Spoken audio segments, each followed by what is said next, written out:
Good evening, everyone. Today, my topic is Chapter 10, Professional Sports, and my name is Xiao. First of all, is the history. The first professional team was established in 1869, which is the Cincinnati Red Stocking. It's not far from here. And the first professional league in North America is established in 1876, which is the National League. And in the old time, that the sponsorship for the sports team are usually for those rich people and as their hobby. But right now, after the family or individual ownership is successful in the NFL because it's engaging far more revenue sharing than others.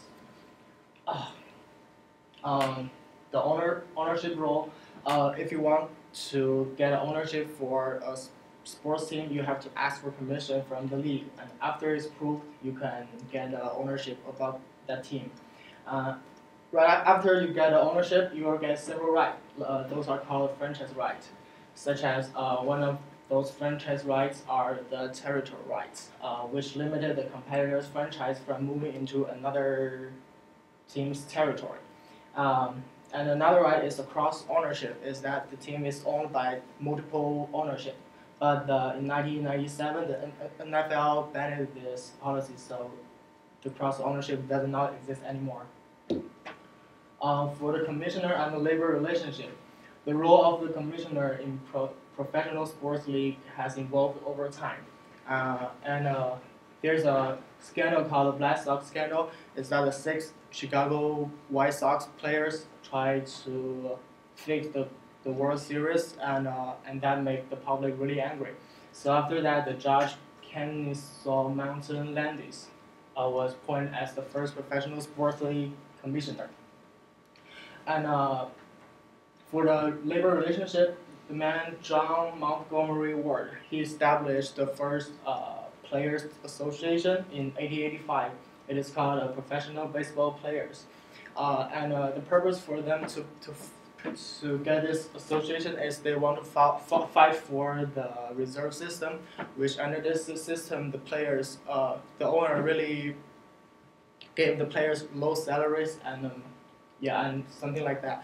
But the player thought that they only have 10 years to play in their career, so they want to earn as much money as they could, so they could live after the end of their career.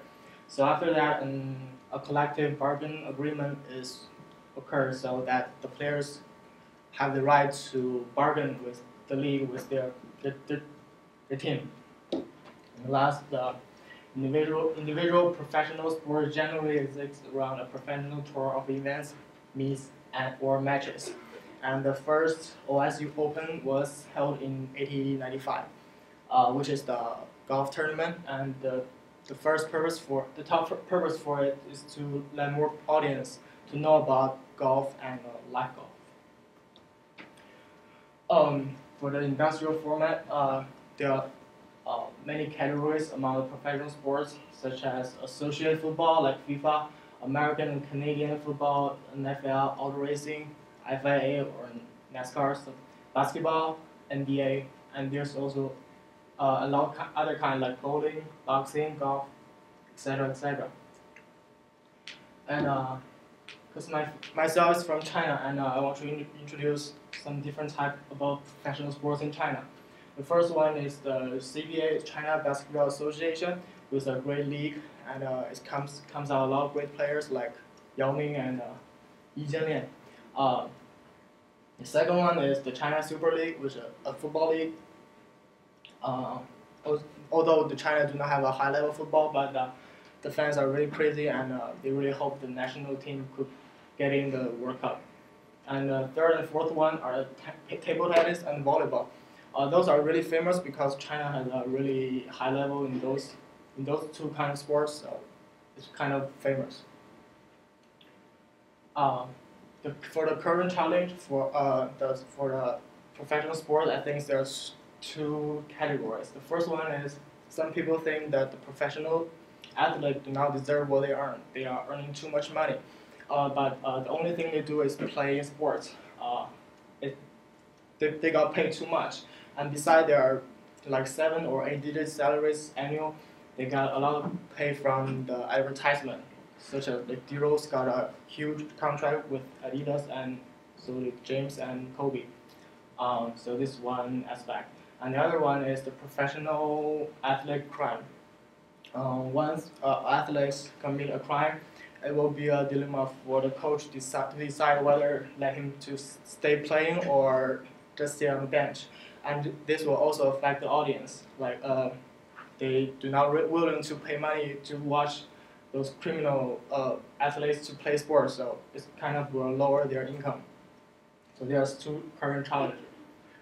For myself, after this chapter, I think for my career implication, I think after I graduate from here, I will probably go back to China and for my hometown and serve for my hometown basketball team. It's called Beijing Gold Corner Men's Basketball Team.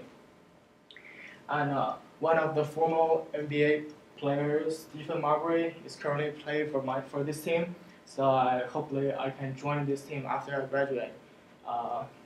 And really hopefully I can find a position in this club and help to organizing and managing this basketball club. Thank you.